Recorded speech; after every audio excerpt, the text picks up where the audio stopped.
Jo vull compartir amb vosaltres el poder que tenim cada un de nosaltres amb les nostres relacions i amb les nostres emocions per poder conviure amb major efectivitat amb aquesta realitat.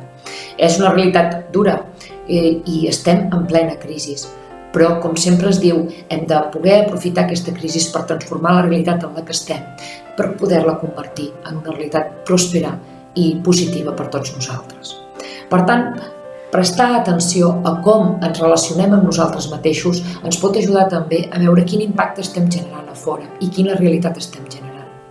Ara com ara, el sentiment i l'emoció que més ens pot ajudar i que més necessitem és la confiança.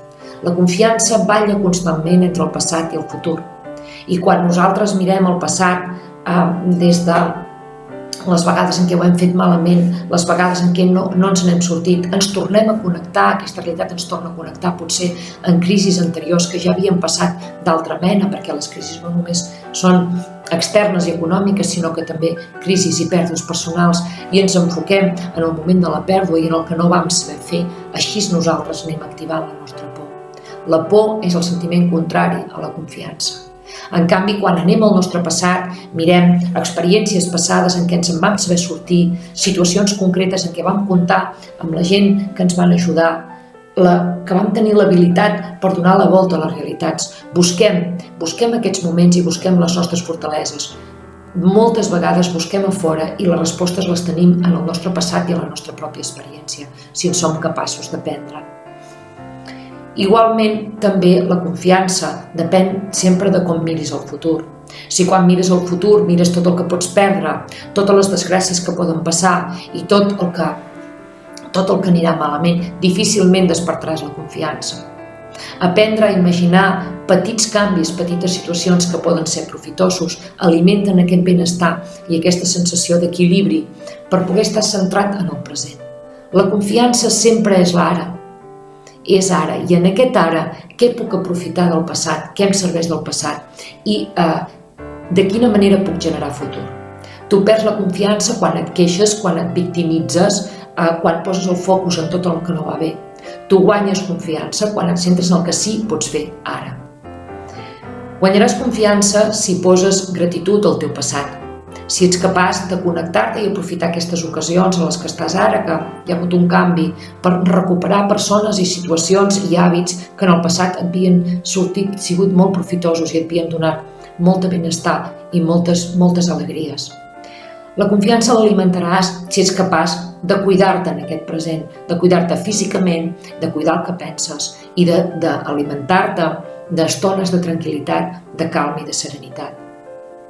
Alimentaràs la teva confiança si també et dediques i et centres en fer allò que tu saps fer, a potenciar allò que saps fer, allò que alimenta la teva fluïdesa, fluïm quan estem fent activitats que ens agraden i se'ns donen bé.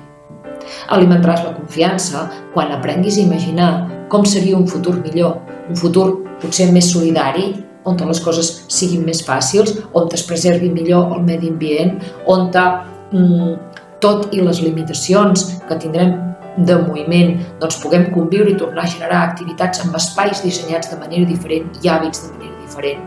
Visiona aquest futur, aprèn a il·lusionar-te de nou i centra't ara en el que pot generar futur. Si quan parles, quan opines, no generes futur, no cal que parlis, estàs perdent el temps i estàs desgastant energia que els altres podrien invertir d'una altra manera. Ens canses i ens desgastes també. La confiança també és l'esperança i és la proactivitat i és l'optimisme. Tot això, que se'n diu confiança, també en podem dir amor.